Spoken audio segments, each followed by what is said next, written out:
समस्त सप्रेम साईरा आसंतु शुणिबा आजिर प्रशांति अनुचिंता दैनंदिन जीवन रे भगवान को स्मरण करिबा साधना को अभ्यास रे परिणत करिबार प्रयास बेले आमर लक्ष्य कौन रहिबा आवश्यक। भगवान आज प्रेमपूर्ण भावरे आमको उत्साहित मध्य करिसंती।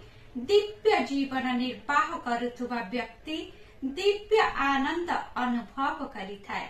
से सर्वदा आनंदमय होई रहिथाय। से प्रकृत आनंद उपभोग करिथाय।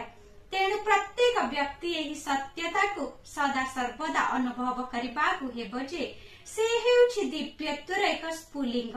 इहार अर्थ हेउछि प्रत्येक व्यक्ति भगवान को निज हृदय निवासी भावरे अनुभव करिबार तीव्र इच्छा रखिबा आवश्यक। थरे अर्जुन तांको चारि पाखरे घटुथुबा घटना गुड़िक पाई मानसिक अशांतिर सम्मुखीन हेले। तेणु से श्रीकृष्ण को पचारिले तांकर भगवान को ऊपर दृढ़ विश्वास थिबा सत्वे एपरि काहेकि घटुछि। श्रीकृष्ण तांको उत्तर देले केवल आवश्यक स्थल रे भगवान को स्मरण करिबा यथेष्ट नुहे। एही प्रकार स्मरण करिबा हेउछि सुविधावादी बा लाभकर मानसिकता। प्रकृत आवश्यकता हेउछि अनुस्मरण बा निरंतर भावरे स्मरण। केवल ताहा ही जने भक्त को तार कष्ट और दुर्दशा ठारू मुक्त करी रखि पारिब। अनुस्मरण हेउछि प्रत्येक समय रे एवं प्रत्येक परिस्थिति रे स्मरण।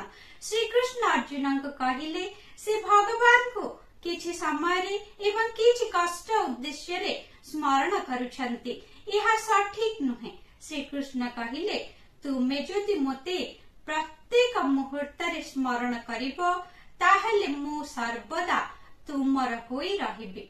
उक्त दिव्य संभाषण टी भगवान अगस्त 25 तारीख 1997 मसीहा रे समस्त को सूचाई देथिले। कहिबार तात्पर्य लोक माने जे कोनोसी जंजाल मध्य रे रही थांतु ना कांकी जदि से माने प्रभुंक नाम रे बुड़ी रुहंती तेबे ताहा से मानन को मुक्त करि देबो। जय साई राम।